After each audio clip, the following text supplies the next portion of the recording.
Paramashivoham Om Nityananda Paramashivoham Om Nityananda Paramashivoham Om Nityananda Paramashivoham Om Nityananda Paramashivoham Om Nityananda Paramashivoham Om Nityananda Paramashivoham Om Nityananda Paramashivoham Om Nityananda Paramashivoham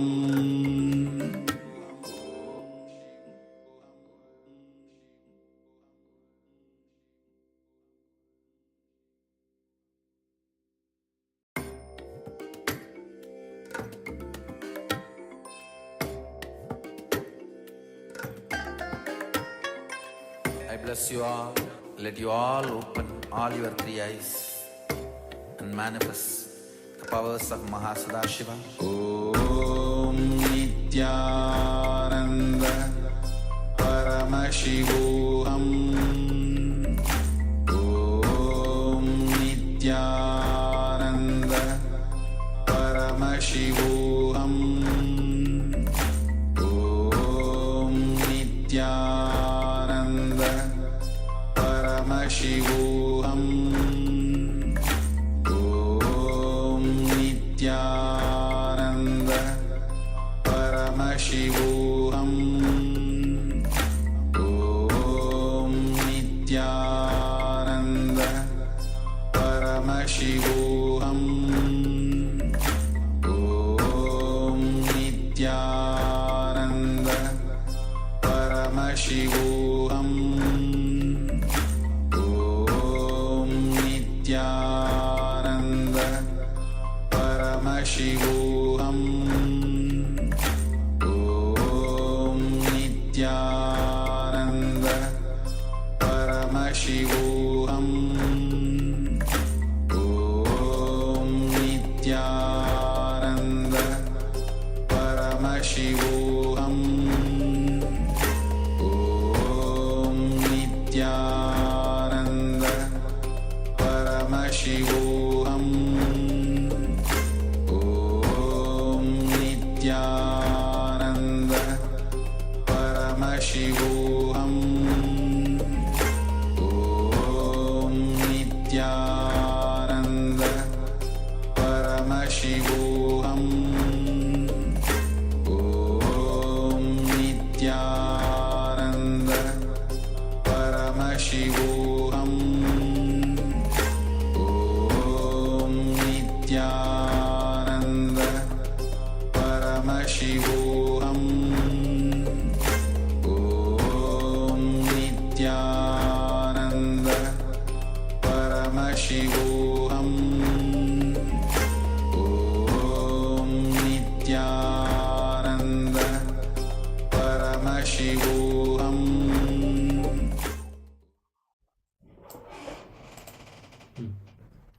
Nityanandam, let's slowly relax. You can open your blindfolds.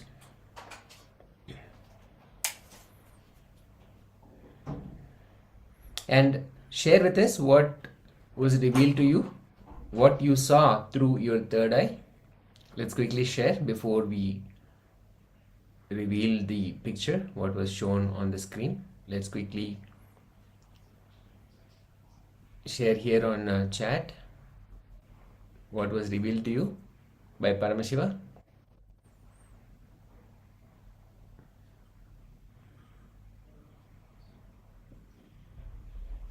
As always, the manifestation of Paramashiva is the real outcome. We experience oneness with Paramashiva and we get established in the space of oneness with Paramashiva, and that is always cause for celebration. The result of the power manifestation is only a mere byproduct or an after effect, we can say. But sitting in oneness, okay, we got a message. One of the participants fell asleep. Okay. Anybody else? Anything to share? Okay, so we'll come back to the space of listening. We'll enter into a very powerful session. In this session, we are going to listen directly to the Supreme Pontiff of Hinduism, sharing his experiences at various stages of life when he encountered death, how it was, and how that opened up powerful cognitions, truths, powers that he will be sharing with us right now in this session. So let us come back to the space of listening.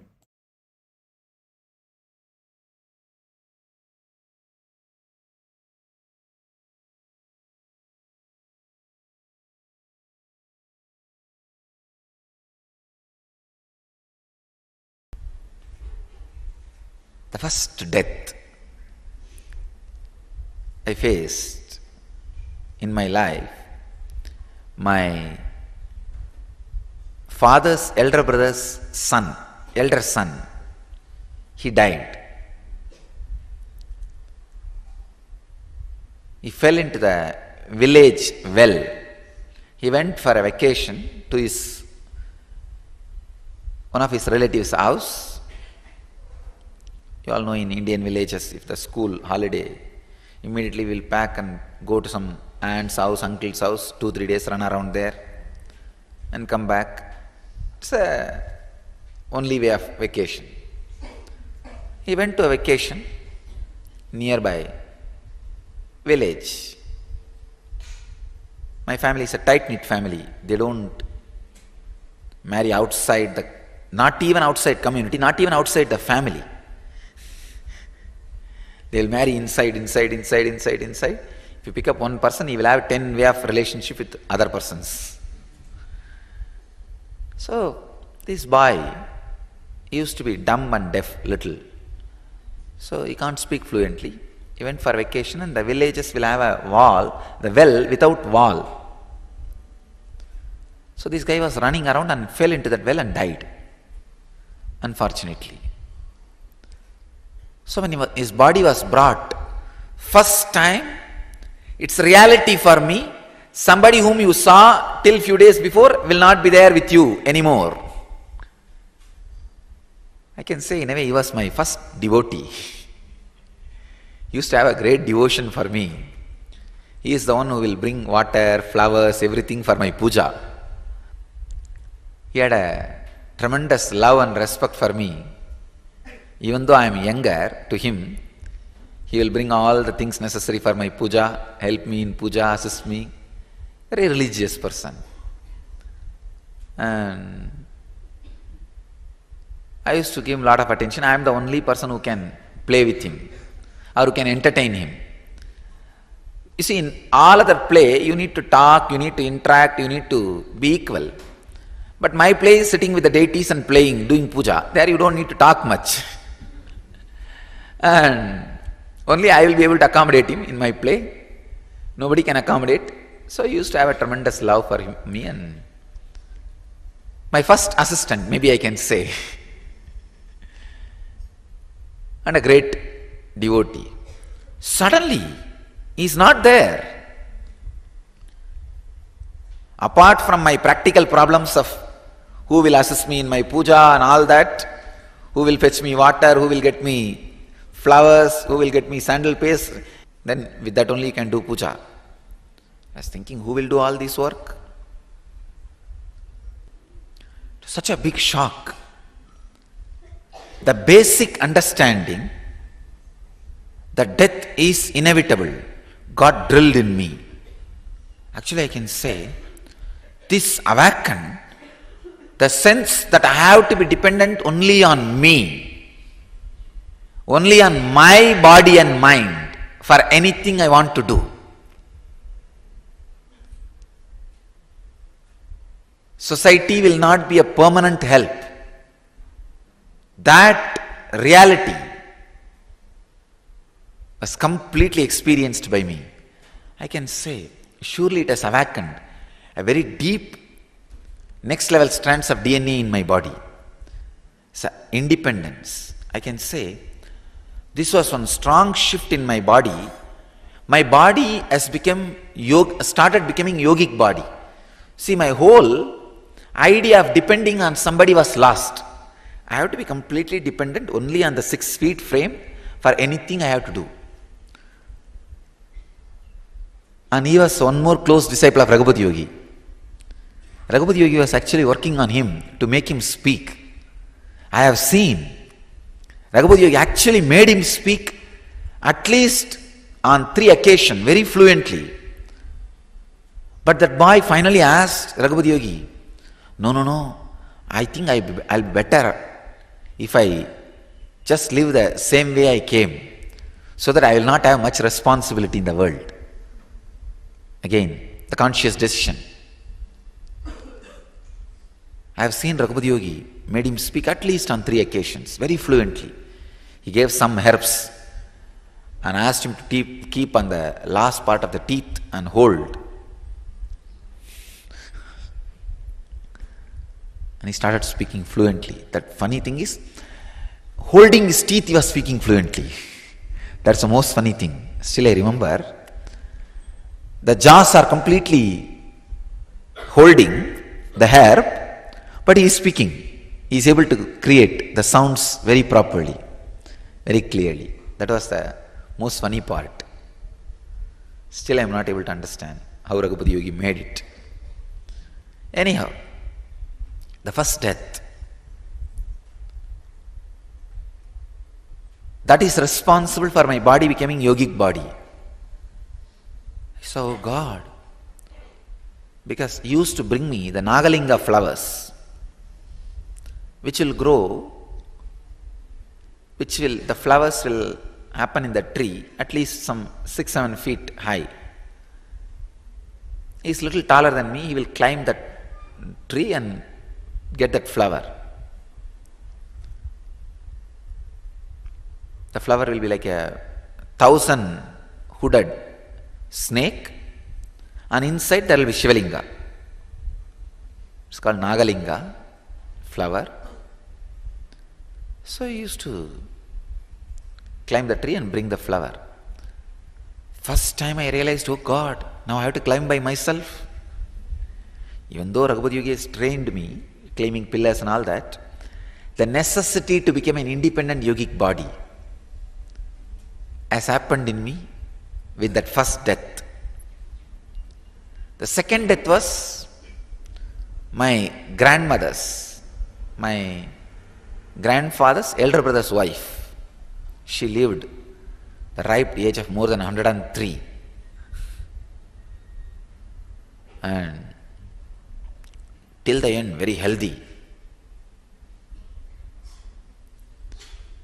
The funny part in this is, please understand, the most funny part in this is, all these deaths I am describing happened like a process, one by one by one.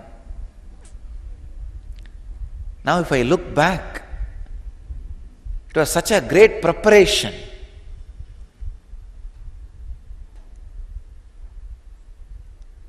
How the cosmos was making incarnation. Actually, I myself enjoy that story. I am writing an autobiography. I do not know whether somebody else is enjoying or not, going to enjoy or not. I myself intensely enjoying. Oh God, what a play! What a leela happening. It's such powerful truth, such powerful incidents played so beautifully, such a coordinated way. The next death, my grandmother's death, that has given me the lesson of society cannot be trusted and it is not a structure as it is believed by you. Father is not a father, mother is not a mother, uncle is not uncle, aunt is not aunt.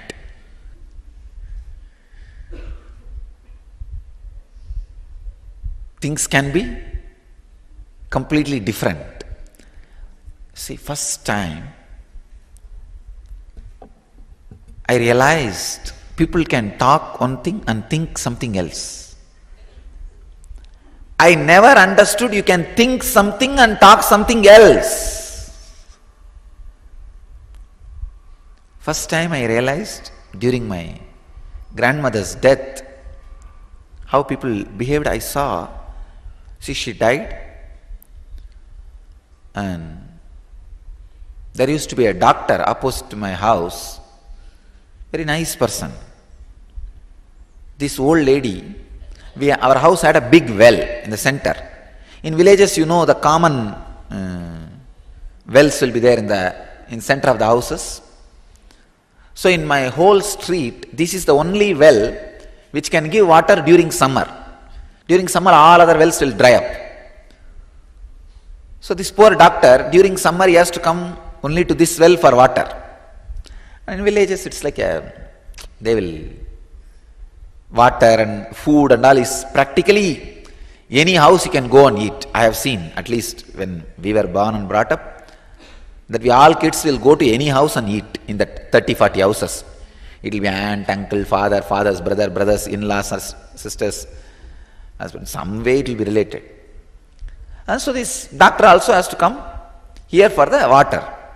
This old lady who died, my grandmother, she had a strong belief that after the sunset, the needle, water, fire, all these three should not be given. So, for some urgent thing, after sunset, if they come for the water, this lady will shout and she will take away that vessel with which they fetch water from the well and hide it. Once the doctor came for very important, urgent reason,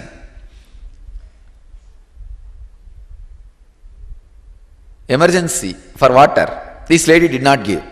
She quoted the proverb, needle, water and fire should not be taken out of the house after the sunset. It's a village belief. So, the day before she died, it was late night. She had some problem. She need to have injection. Some injection. So the doctor was called. The doctor came and checked everything and he said injection has to be given. Then that old lady said, go and bring from your house. An opposite house.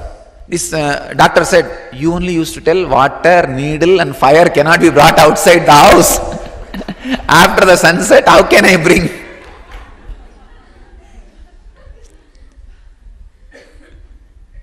That old lady could say neither say yes nor say no. She said, no, somehow save me, save me. Then finally the doctor is a good person. He went and brought and did whatever he can, but he couldn't save naturally because she's too old. And next day she passed away. I just remembered, oh God, this lady to whom she's not giving, but that guy is giving so much. That's one understanding. Second, when the death was declared, I saw all my family people, they were all sitting and they were all very normal, happy, actually waiting for her to die because she had a lot of money, jewelries. Those days, that silver coin, in India we had a habit of silver coin, pre-independence, silver coins. Lot of those coins she had under her bed in a trunk box. So now all these fellows will get a share. But she herself did not have any kids, but her brothers and their kids, many, and finally each one will get one, maybe little. But they were all waiting for their share. They were waiting for her death. The moment she died, I saw these fellows were very cool. They did not cry immediately. They went to their rooms. Each one will be given one own room, usually in the joint families. They all went to their rooms and changed the dress, put on very simple clothes, removed all the costly jewels and put on simple jewels, came and assembled in the hall, center hall, as if like a scene. And the first one say, start, oh, they started crying. It's almost like a Divya Shariri. The moment I say, they start jumping.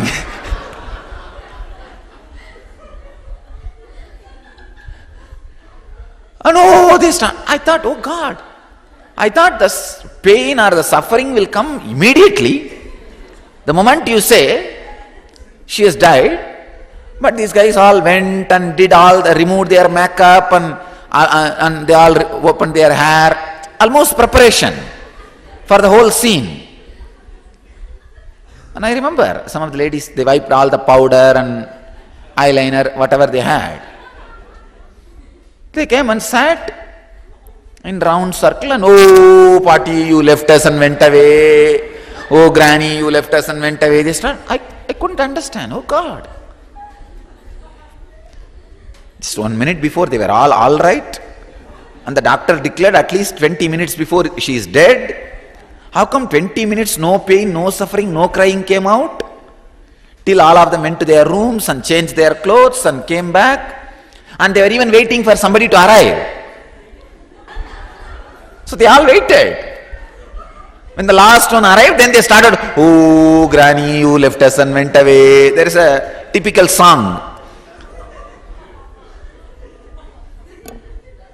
I thought, oh God. Anyhow, I was not able to cry.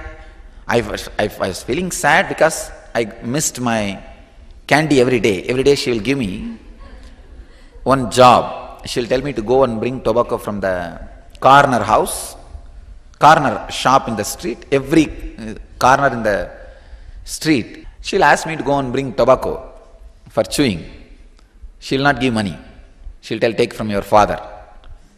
My father is a spendthrift, that is the right word I have to say. And he and money can't go hand in hand. Anybody asks anything, he will give away.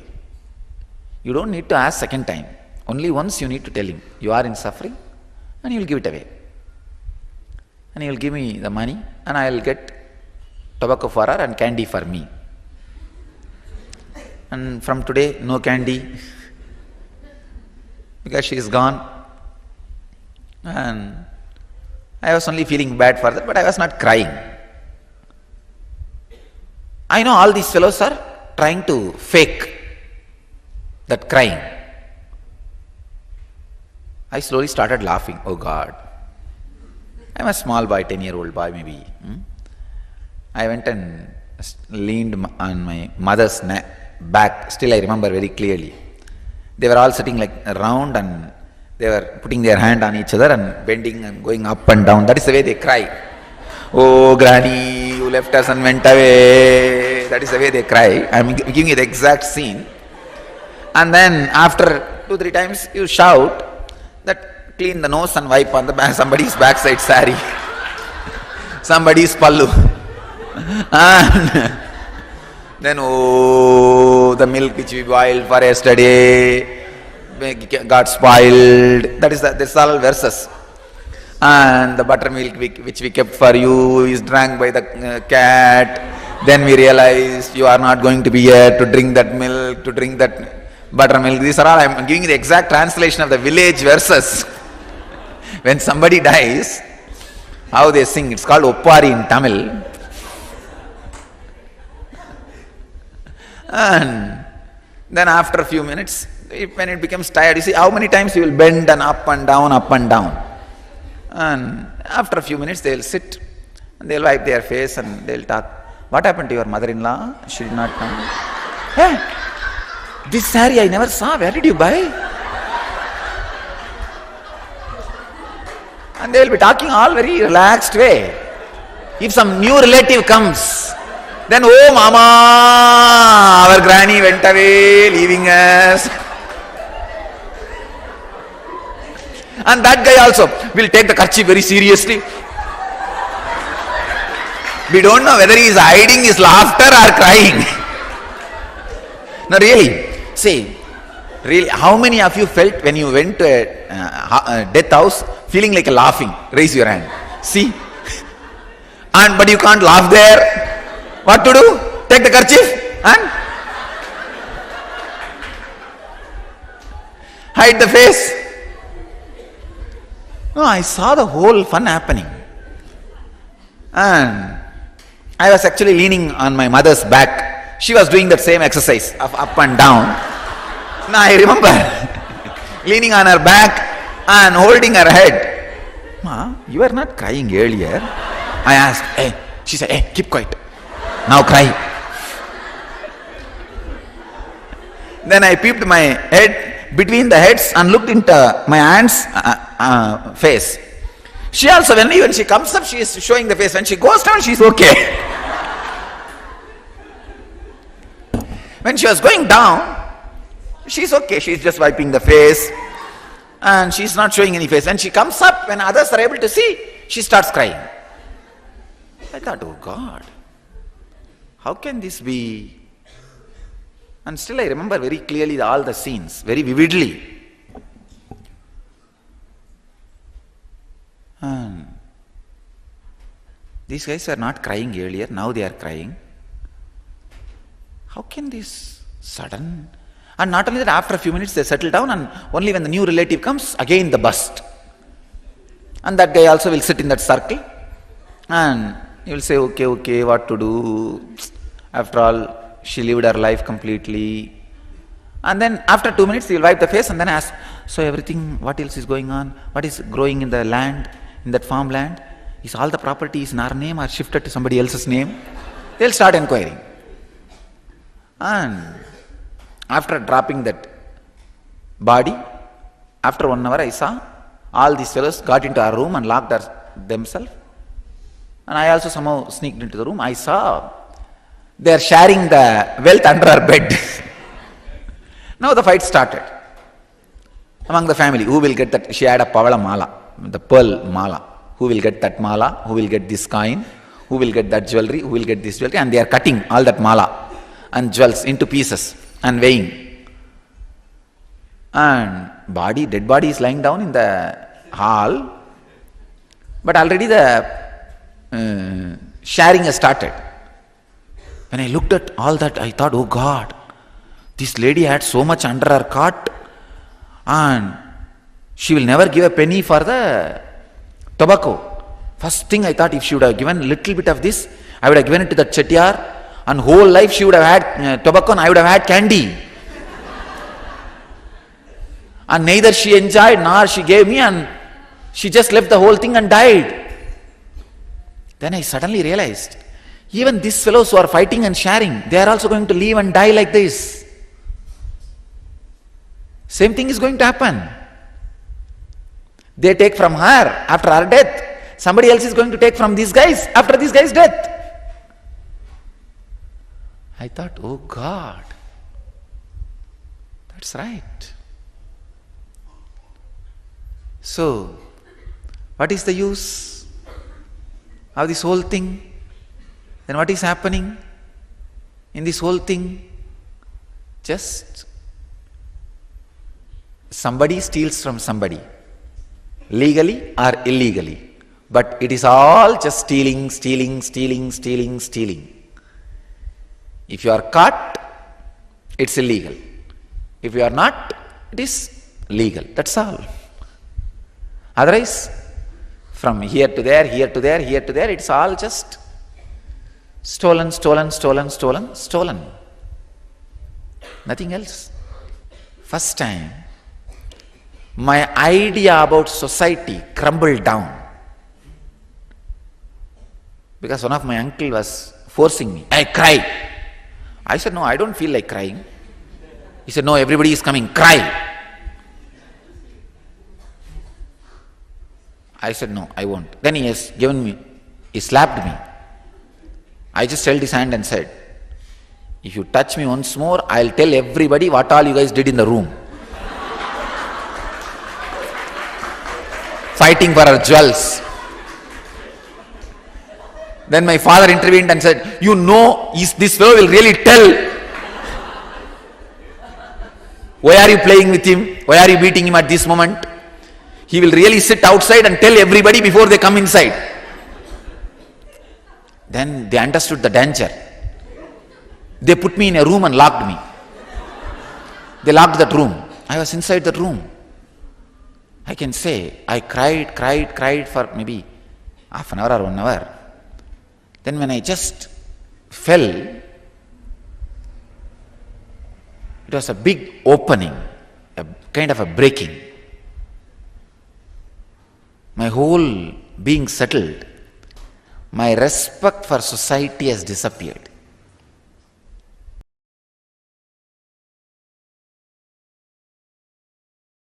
I was living near a place called Varanasi, one of the sacred pilgrimage center of Hinduism, place called Ghazipur.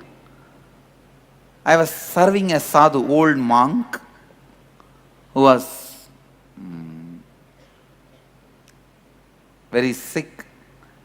It's a small town, a small hospital, a small ward, some 2-3 steel cot and bed and few old steth and BP machine and a green screen. You can visualize an Indian village hospital, you can imagine. This sadhu whom I was taking care, next bed, the patient was about to die.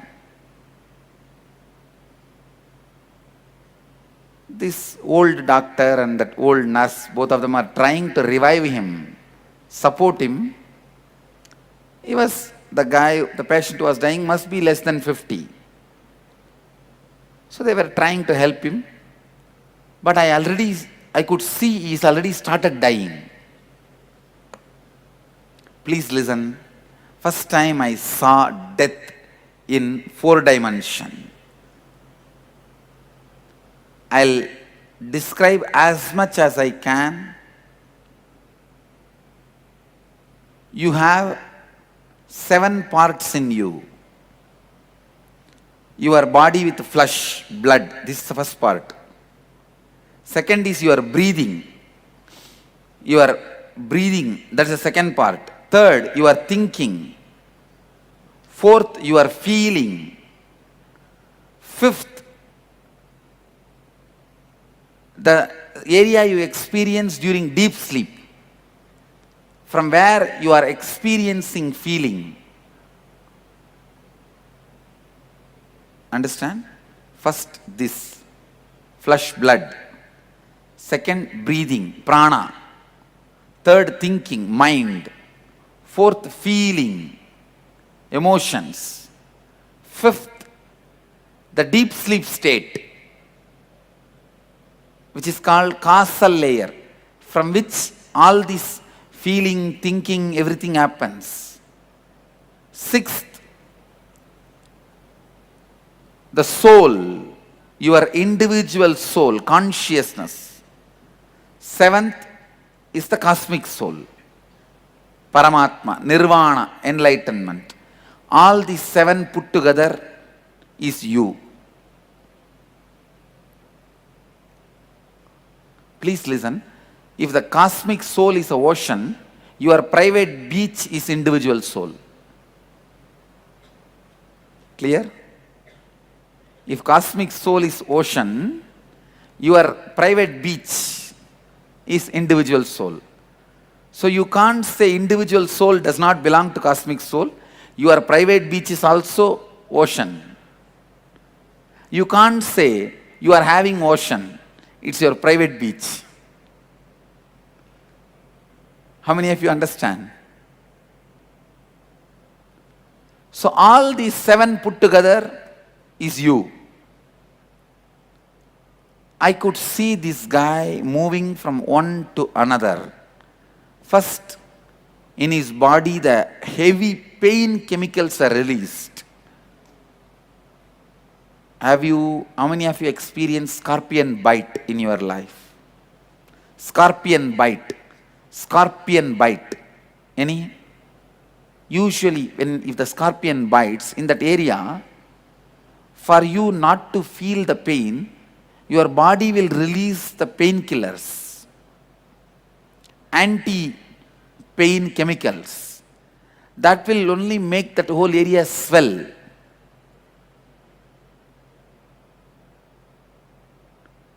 Any doctors here?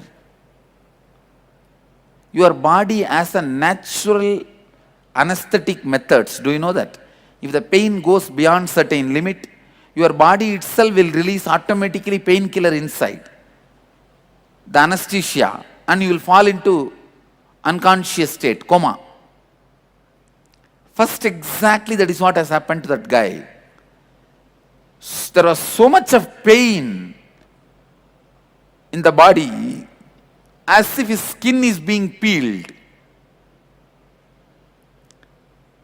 So much painkiller was released inside the system, he fell into coma.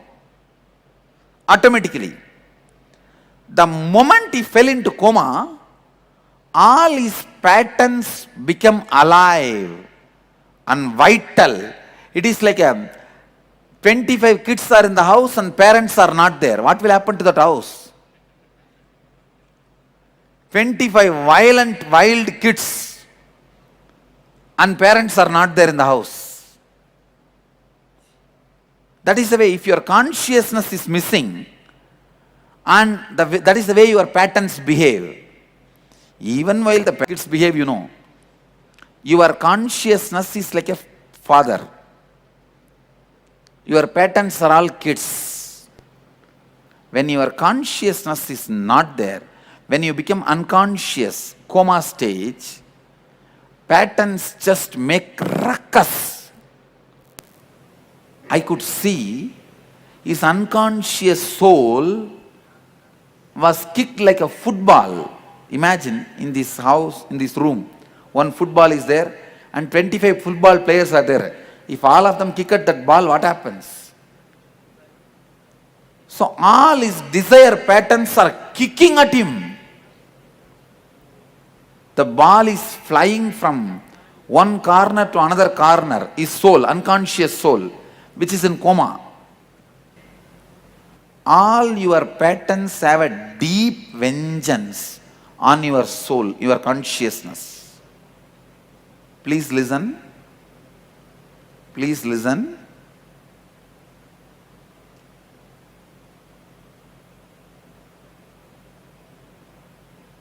I could see in that person all the desire patterns are kicking him, asking, I told you fellow, I want to live, I want to live, I want to live.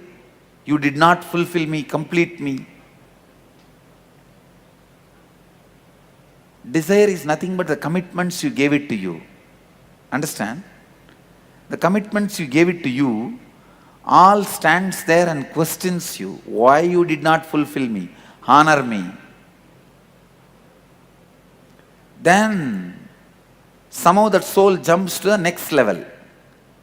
Next level, all the guilt, inauthenticity comes up. And say, I told you we should have lived like that, like that. Why did you do this, do this? The first, the lack of integrity patterns are kicking you. Desire. Next, inauthenticity. The guilt patterns. I can say this is the space when the individual soul feels hell. So individual soul experiences hell. Getting it? Hell is not actually separate. Geographical, it is psychological.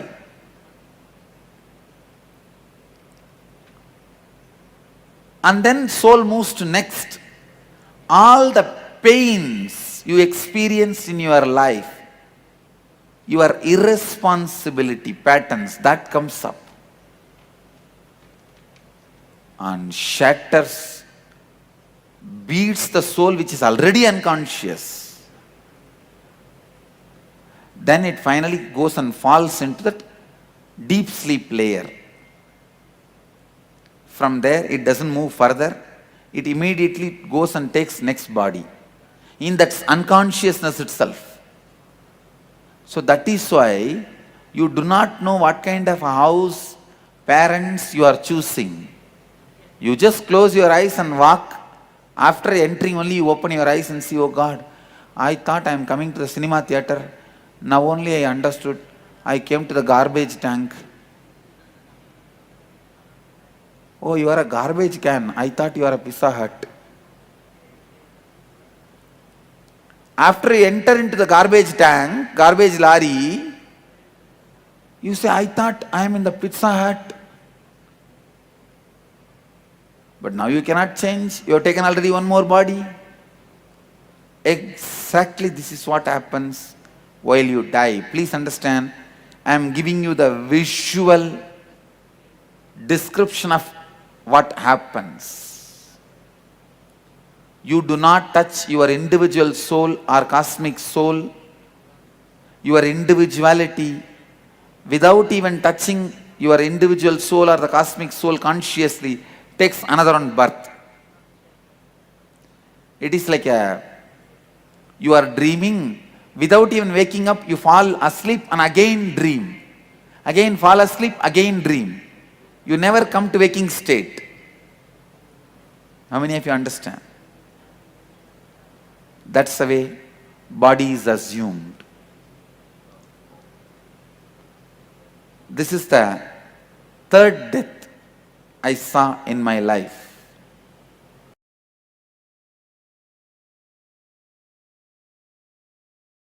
When you remember that death is going to happen to you, the respect which you carry for your ego will come down.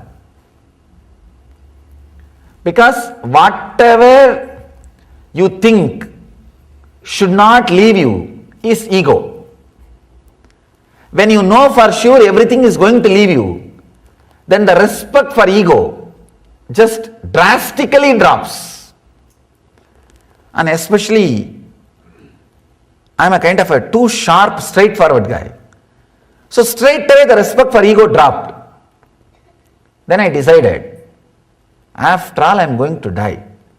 Either I should have death experience now itself and live without the death fear, or die and see.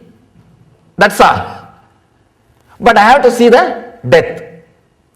There is a small Shiva temple in one corner and a small tower above the temple. I went and sat in that tower so that nobody will disturb me. In one corner I sat. If you see in the biography souvenir, you will see the photograph where I had the first death experience. I sat there. From there I started seeing the dead bodies being burnt. Still I remember the strong click was when an elderly lady's body was being burnt. I saw her, she had a big belly. The cloth burnt and the fat which was there in the belly started burning and melting and flowing. Sorry for describing too vividly. I could see very clearly because the cloth got burnt, the body is there and the fat is burning and melting and flowing. Because the fat is flowing, the fire is still burning with a full speed. That gave a very strong click into me and said, oh God, yes, same way it is going to burn. And same thing is going to happen to this body also. Let it happen. That click opened up a deep fear of death. And that fear, when it spread all over the body, when I faced it consciously, I could see very clearly that fear spreading all over the body When the fear met my awareness, hit my awareness, that became death experience. Understand? Whenever your fear is suppressed, it stays inside you as a suppressed fear. Whenever it comes out and you are not consciously facing it, it becomes a fear stroke and shakes your whole nervous system and breaks it down. If it is faced consciously, it becomes death experience. The fear, death fear, if you just escape, run away, when that fear happens, it becomes death. When you face it consciously, it becomes death experience. Death fear plus subconscious is suppression. Death fear plus unconscious is nervous breakdown. Death fear plus conscious is death experience. Understand? I have given a clear explanation, clear equation.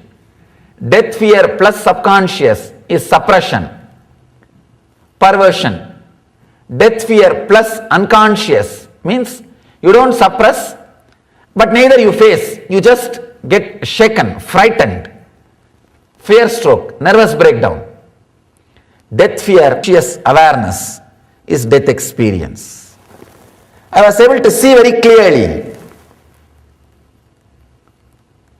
the fear which rose when I faced it consciously with awareness became death experience. Means I saw clearly the body is dead.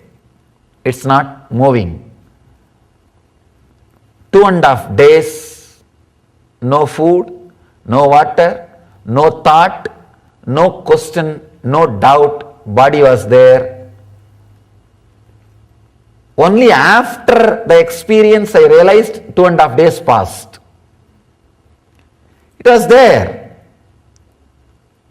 I could see with closed eyes, the body is dead and there is no movement.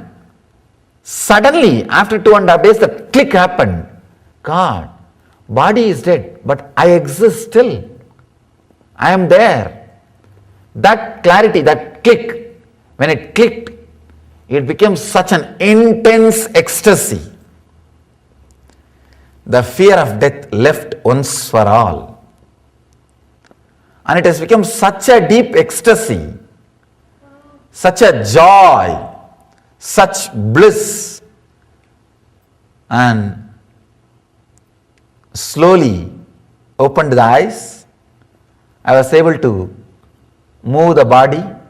First thing I felt was such a deep ecstasy and gratitude. I went down to the Ganga. It was just a few feet. Sprinkled little Ganga water, took the Ganga water in Kamandalu, little ash from the pyre, straight went to Vishwanatha and put that ash and did the puja. That was the first thing. It was such a deep gratitude. I saw Vishwanatha was alive. Understand? Because I died, Vishwanatha became alive. Till the day before, because I was alive, Vishwanatha was always dead stone. Because I was alive, Vishwanatha was just dead stone. Because I died, Vishwanatha is the Shiva in Varanasi.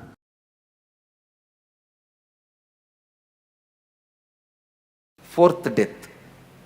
Fifth death is in Bangalore. See, after my own death experience, I came to Central India. In the Central India, I realized my incarnation hood. In 2000, then 2001, I came and settled down in Tamil Nadu. And 2002, I came to Karnataka.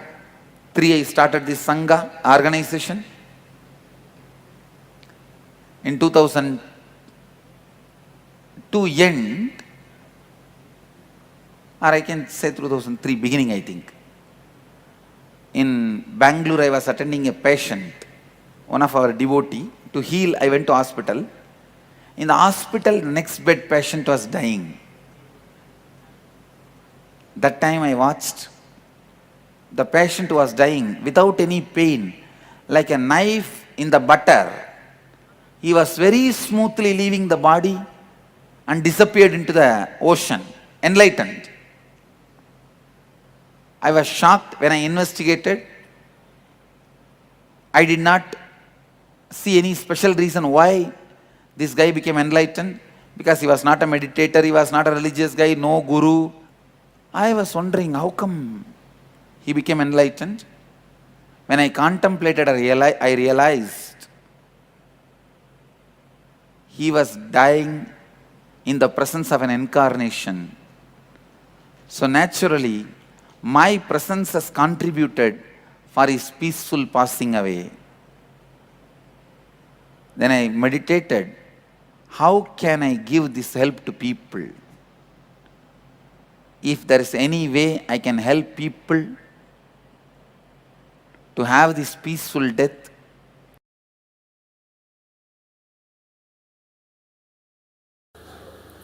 let me tell you one incident happened in my life.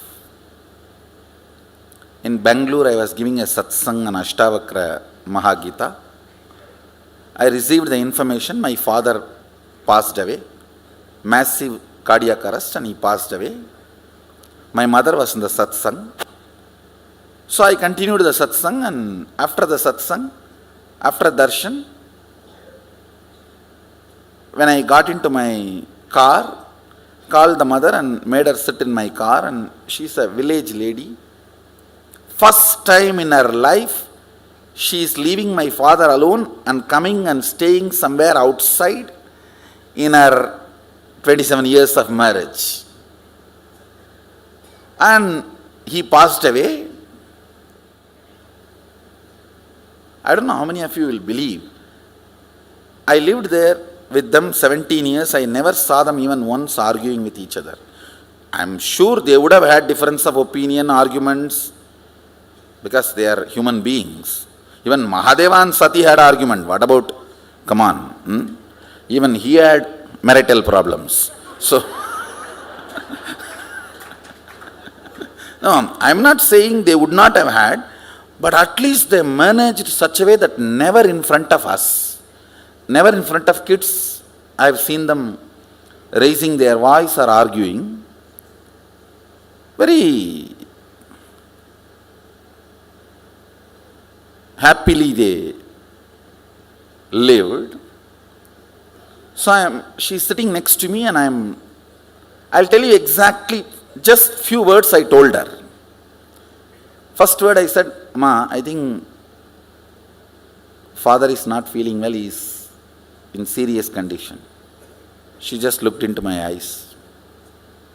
Next statement I said, I think he is dead.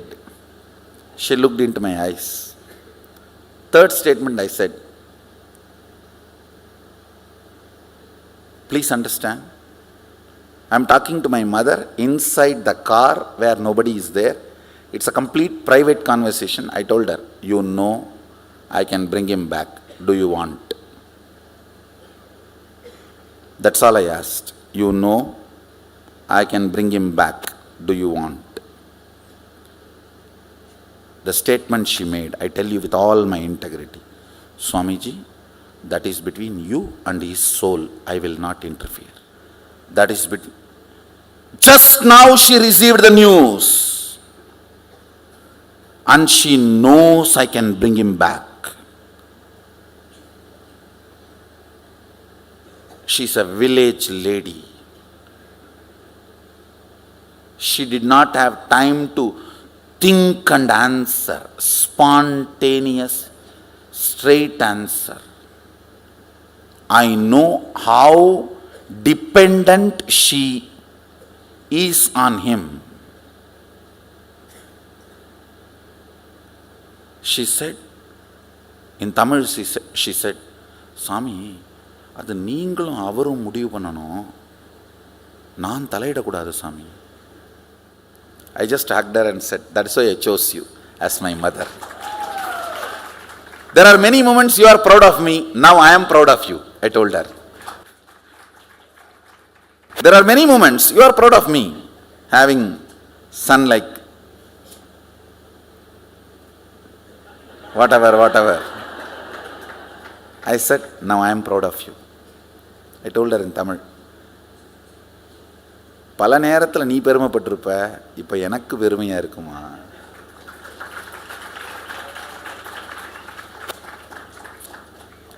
Understand with mother,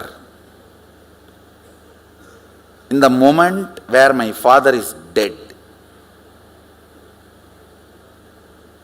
you can't expect me to lie or give a false hope. All of you understand? With that integrity, I am talking to all of you now. The integrity with which I was talking to my mother when my father is dead. I told her, all right, I'll relate with him and then decide. Anyhow, he wanted to rest, he wanted to relax. He said, what more? He wanted to rest, so I liberated him, and that's different.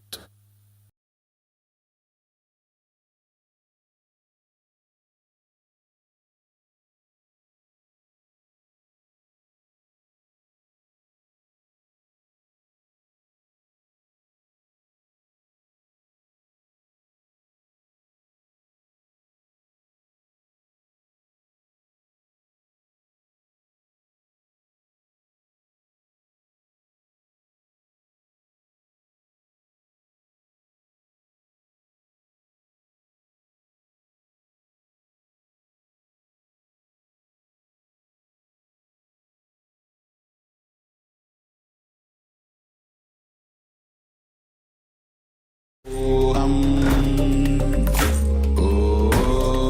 Nityananda Paramashivoham. Om Nityananda Paramashivoham. Om Nityananda Paramashivoham. Nityananda Paramashivoham. Om Nityananda Paramashivoham. Om Nityananda Paramashivoham. Om Nityananda Paramashivoham. Om Nityananda Paramashivoham. Om Nityananda Paramashivoham. Om Nityananda Paramashivoham. Nityananda Paramashivoham. Om Nityananda Paramashivoham. Om Nityananda Paramashivoham. Om Nityananda Paramashivoham. Om Nityananda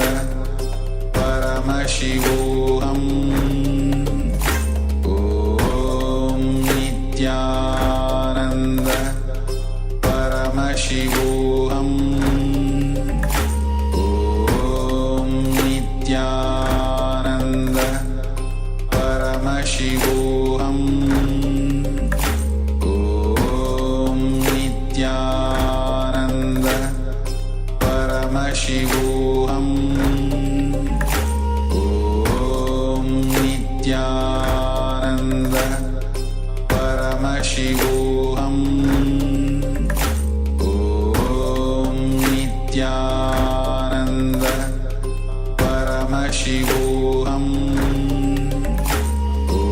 Om Nityananda Paramashivoham.